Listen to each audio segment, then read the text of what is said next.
जय हिंद दोस्तों, उम्मीद करता हूँ आप सब बहुत अच्छे होंगे। तो चलिए अब हम लोग शुरू करते हैं बैंक निफ्टी का वीकली एनालिसिस। तो जैसा कि इस वीक हम लोग को एक डाउनफॉल देखने को मिला है। मैं आपको दिखाता हूँ, एक सेकेंड। ये चार्ट को थोड़ा फुल स्क्रीन कर लें ताकि आप लोग को क्लियर दिखे। ऑलराइट। तो वीकली एनालिसिस में जैसा कि हम लोग देख सकते हैं कि इस वीक और इससे पिछले 2 वीक जो भी रहे हैं थोड़े से नेगेटिव रहे हैं। एक नेगेटिव इम्पैक्ट हम लोग को देखने को मिला है मार्केट में, चाहे वो बैंक निफ्टी हो या फिर आप अपना निफ्टी क्यों ना हो। बाज़ार में थोड़ी बहुत गिरावट देखने को हम लोग को मिली है, अच्छा खासा करेक्शन है। और अब हम लोग देखते हैं कि वीकली एनालिसिस में और हम लोग का क्या क्या व्यू निकल सकते हैं कि आने वाले टाइम में मार्केट क्या कर सकता है। तो जैसा कि एक अगर बड़े टाइम फ्रेम पर हम लोग देखें हैं तो एक यहाँ पे तो एक हम लोग को डबल टॉप दिख रहा है जो कि एक नेगेटिव पैटर्न है, ठीक है। बट अभी तक ये एक्टिवेट नहीं हुआ है। देखिए, कोई भी पैटर्न अगर मार्केट में बनता है तो उसका एक्टिवेट होना ज़रूरी होता है। और एक्टिवेट वो कब होता है? जब तक कि वो पूरी तरीके से अपना जो उसका नेकलाइन होता है उसको ब्रेक करके और रीटेस्ट करके और सेम उसी डायरेक्शन में वो रिवर्स ना करे अब तक की। जैसा कि मेरा कहने का मतलब है कि जैसे कि यहाँ पे मार्केट ने हम लोग को एक डबल टॉप देखने को मिला है, ठीक है। और डबल टॉप अभी प्रेजेंट टाइम में एकदम एग्जैक्ट अपने सपोर्ट पे ही है, ठीक है। अभी तक इसने सपोर्ट अपना ब्रेक नहीं किया, जो कि बहुत ही इंपॉर्टेंट लेवल एक है। और जो 43,300 से लेके ऑलमोस्ट 43,800 के आसपास के आ रहा है, जो भी ये हम लोग का एक मेजर सपोर्ट है, ठीक है। तो अभी तक मार्केट ने इसको ब्रेक नहीं किया है। और जब तक ये सपोर्ट है और यहाँ से मार्केट सपोर्ट लेगा जितने भी टाइम, तब तक ये यहाँ से वीकनेस नहीं है, यानी कि और गिरावट हम लोग को देखने को मिलना मुश्किल है। क्योंकि मार्केट यहाँ पे एक अच्छा सपोर्ट पहले भी ले चुका है, ठीक है। पहले यहाँ पे इसने काफ़ी टाइम तक ये देखिए कंसोलिडेट किया हुआ है यहाँ पे इस लेवल पे, ठीक है। और जो पहला रेजिस्टेंस का काम कर रहा था, देखिए यहाँ पे इसने रेजिस्टेंस का काम किया था और फिर से गया, फिर एक बार इसने पुल बैक लिया, पुल बैक करके फिर ब्रेकआउट दिया है। और ब्रेकआउट देने से पहले इसने देखिए कंसोलिडेट किया है। कंसोलिडेट करने के बाद इसने यहाँ पे हम लोग को ब्रेकआउट देखने को मिला है, जो कि एक अच्छा ब्रेकआउट था। उसके बाद हम लोग को एक मूवमेंट देखने को मिला ऊपर की साइड, और जो पहले रेजिस्टेंस था अब देखिए वहीं एज अ सपोर्ट काम कर रहा है हम लोग का। तो रेजिस्टेंस सपोर्ट यही होता है कि अगर आपका रेजिस्टेंस एक बार टूट गया तो फिर वो एज अ सपोर्ट काम करेगा, और जब आपका सपोर्ट टूटता है तब वो आपका एज अ रेजिस्टेंस काम करता है। तो अभी हम लोग फिलहाल एक बहुत ही इम्पॉर्टेंट सपोर्ट लेवल पे बैठे हुए हैं, ठीक है। अब यहाँ पे अभी ट्रेड करने के लिए हम लोग को थोड़ा सा वेट करना पड़ेगा। डिसाइड पहले मार्केट को करने देंगे हम लोग कि मार्केट कहाँ जाना चाहता है, और जब मार्केट डिसाइड करेगा उसके बाद ही हम लोग भी अपना डिसीजन बनाएंगे जो भी ट्रेडिंग का होगा।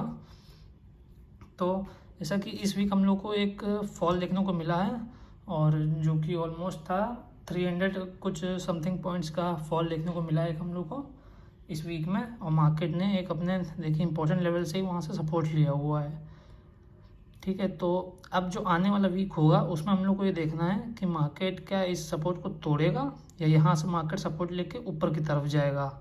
अगर मार्केट सपोर्ट लेके यहाँ से ऊपर की तरफ जाता है तो इसके लिए जो लेवल बनेगा, जो ब्रेकआउट वाला लेवल होगा, वो ये होगा जो इससे पहला वाला वीक था उसका ये हाई, जो कि है 44,950 के आसपास का। यानी कि अगर इसको राउंड ऑफ कर लें तो 45,000 के आसपास ये लेवल अपना बन रहा है एक। इसको मैं रेड कर देता हूँ तो आपको समझने में थोड़ा सा आसानी हो। रेड लाइन मतलब कि रेजिस्टेंस, और ग्रीन लाइन मतलब कि सपोर्ट। तो ये एज अ सपोर्ट हम लोग का काम कर रहा है और ये एज अ रेजिस्टेंस काम कर रहा है। तो अगर मार्केट यहाँ से जैसे कि इसने सपोर्ट लिया हुआ है एक, ठीक है, और ये सपोर्ट लेके इस वीक में आने वाला जो भी वीक होगा उसमें अगर मार्केट इस लेवल को ब्रेक करता है और ब्रेक करके ऊपर की तरफ जाता है तो हम लोग को अच्छा सा ट्रेड मिल सकता है। और मार्केट जब इस सपोर्ट लेवल को तोड़ेगा, ठीक है, तो जब ब्रेकडाउन देगा, ब्रेकडाउन देने के बाद अगर हम लोग को एक रीटेस्ट मिलता है, रीटेस्ट मिलने के बाद मार्केट उसी डायरेक्शन में चलता है नीचे की साइड में, तो एक हम लोग को अच्छा मूव देखने को मिलेगा, जो कि एक ऑप्शन बायर को मूव चाहिए होता है। वो मूव हम लोग को इस रेंज के बाहर में मिलेगा। तो जब ये रेंज ब्रेक करेगी तब तक आप वेट करिए, जो भी ऑप्शन बायर्स हैं स्पेशली, ठीक है, क्योंकि ऑप्शन बायर्स को हमेशा मोमेंटम चाहिए रहता है, और मोमेंटम हम लोग को तभी मिलेगा जब एक अच्छा ब्रेकआउट या ब्रेकडाउन होगा मार्केट के अंदर, तभी हम लोग को एक अच्छा सा ब्रेकडाउन देखने को या ब्रेकआउट देखने को मिलेगा, एक मूव देखने को मिलेगा। एक और चीज़ है जिसका हम लोग को खास ध्यान रखना है, वो ये है कि जैसे हम लोग की वीकली टाइम पे हम लोग एनालिसिस कर रहे हैं, तो वीकली टाइम फ्रेम पे जो प्रीवियस जो वीक होता है उसका जो भी स्विंग का हाई या जो लो होता है वो बहुत ही इम्पोर्टेंट होता है। वो एज अ सपोर्ट और रेजिस्टेंस काम करता है, ठीक है। जो भी प्रीवियस वीक का आपका जो हाई और मतलब प्रीवियस स्विंग बेसिकली जो होता है, प्रीवियस स्विंग जो है वो हम लोग का एज अ सपोर्ट और रेजिस्टेंस की तरह काम करता है, ठीक है। तो जैसे इस वीक की अगर बात, इससे पिछले वीक की बात अगर हम लोग करें तो इसने एक डोजी टाइप की कैंडल हम लोग को क्रिएट की थी, ठीक है। और उसका जैसे ही इसने ब्रेकडाउन दिए तो एक हम लोग को मूव नीचे की तरफ मिला था, बट मार्केट में क्या था, थोड़ा पॉजिटिव सेंटिमेंट्स थे तो जिससे मार्केट थोड़ा ऊपर की तरफ शिफ्ट हो गया था क्लोजिंग देते देते इस वीक में, जैसा कि आप लोगों को मार्केट में देखा होगा, ठीक है। तो अब जो ये हम लोग का इस वीक का जो हम लोग का हाई और लो है, और जो लो है ये तो एक बहुत ही इंपॉर्टेंट हम लोग का सपोर्ट है,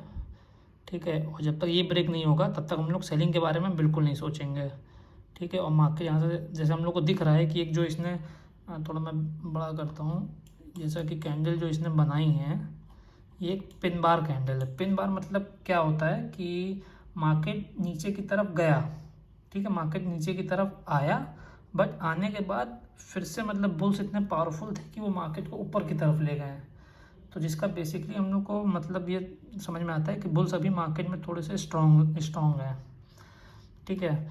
तो फिलहाल हम लोग तक इस लेवल के नीचे नहीं आएगा, इस पूरा जो जोन बना हुआ है, ठीक है, इसके नीचे नहीं आएगा तब तो हम लोग सेलिंग के बारे में नहीं सोचेंगे। हाँ, इंट्राडे में आप अगर ऐसे इंट्राडे आप अगर करते हैं ट्रेड तो उसमें आप कुछ भी 15 to 40 50 मैक्सिमम आप जितना भी कैच कर सकते हो पॉइंट, उसके लिए आप बिल्कुल ट्रेड कर सकते हो और एज ए स्कैल्प भी आप ट्रेड कर सकते हो, ठीक है। लेकिन बड़े बड़े बड़े टारगेट्स के लिए आपको थोड़ा सा वेट करना होगा जब तक ये रेंज का ब्रेकआउट ना कर दे। इस रेंज के जैसे ही बाहर जाएगा, चाहे ये ऊपर की तरफ ब्रेकआउट दे चाहे नीचे की तरफ ब्रेकडाउन दे, तो हम लोग को एक मूव देखने को मिलेगा। तो ये तो हो गई वीकली टाइम फ्रेम पे इसकी बात। अब हम लोग आ जाते हैं डेली टाइम फ्रेम पे, मार्केट को चेक करते हैं कि डेली टाइम फ्रेम पे मार्केट में क्या चल रहा है। डेली टाइम फ्रेम, एक सेकेंड लग गया, ठीक है। अब डेली टाइम फ्रेम पे जैसा कि हम लोग को देखने को मिल रहा है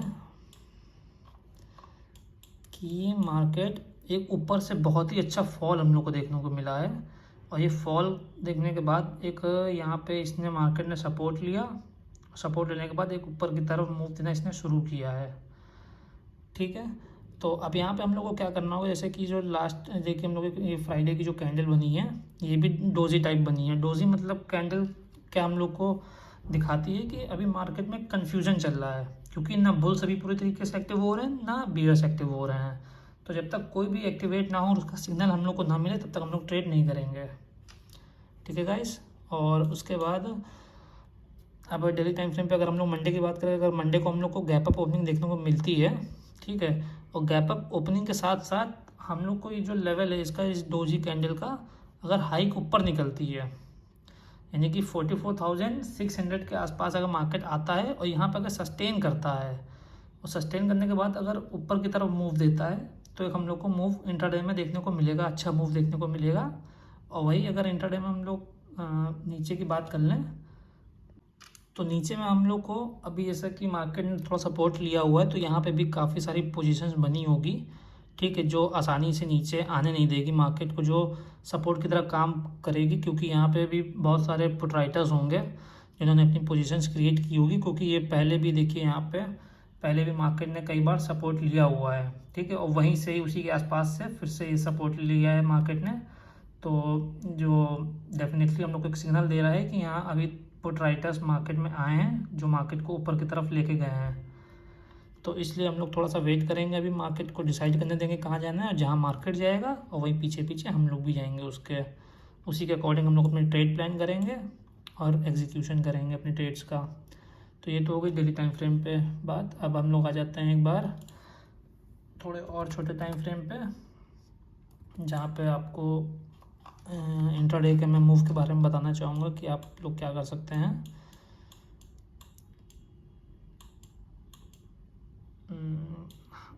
ये सही है।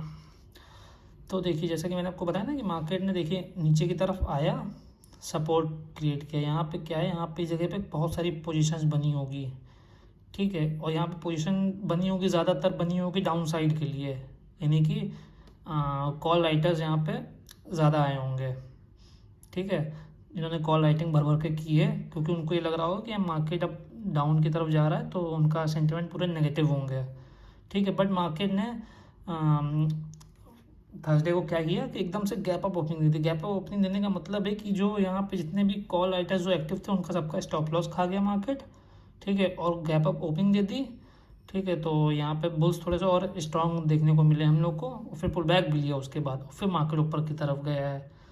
तो ये एक थोड़ा सा सिग्नल हम लोग को दे रहा है कि हाँ अभी थोड़े से बुल्स एक्टिव हुए हैं इस जोन के आसपास, जो कि है एक सेकेंड टूल में निकाल लेता हूँ अपना। ये जो जोन आप देख रहे हैं ये, और ठीक है छोटे टाइम फ्रेम के लिए भी तो ये सही है। ठीक है, तो ये इस जगह पे थोड़े से बुल्स एक्टिव हुए हैं यहाँ पे, यानी कि पुट राइटर्स उन्होंने भी काफ़ी सारी पोजीशन बनाई हैं। तो मार्केट हम लोग को गैप अप ओपनिंग देखने को मिली, और उसके बाद नेक्स्ट डे भी क्या हुआ, गैप अप ओपनिंग देखने को मिली, और फिर से मार्केट ने सपोर्ट एक बनाया है अपना इस लेवल पे, और फिर मार्केट ऊपर जाने की कोशिश कर रहा है। बट अभी क्या है, अभी इस जगह पे थोड़ा सा रेजिस्टेंस फेस कर रहा है मार्केट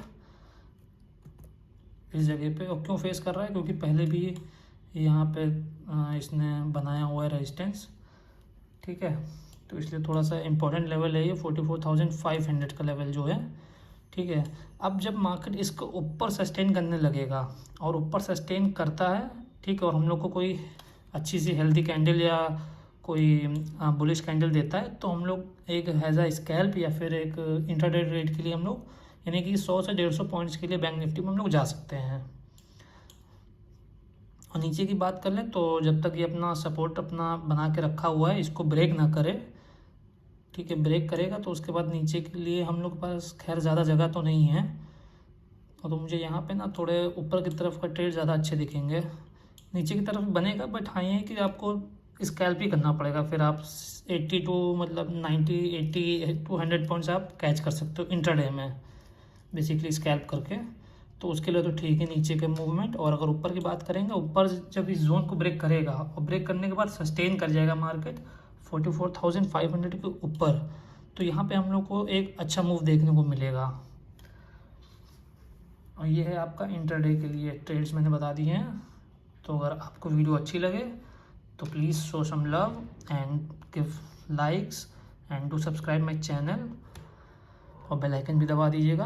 और बाकी आप मेरे इंस्टाग्राम पेज को भी फॉलो कर सकते हैं, वहाँ पे भी मैं डेली के अपडेट्स दिया करता हूँ। और अगर वीडियो अच्छी लगी हो तो लाइक और सब्सक्राइब ज़रूर करिएगा। थैंक यू, जय हिंद।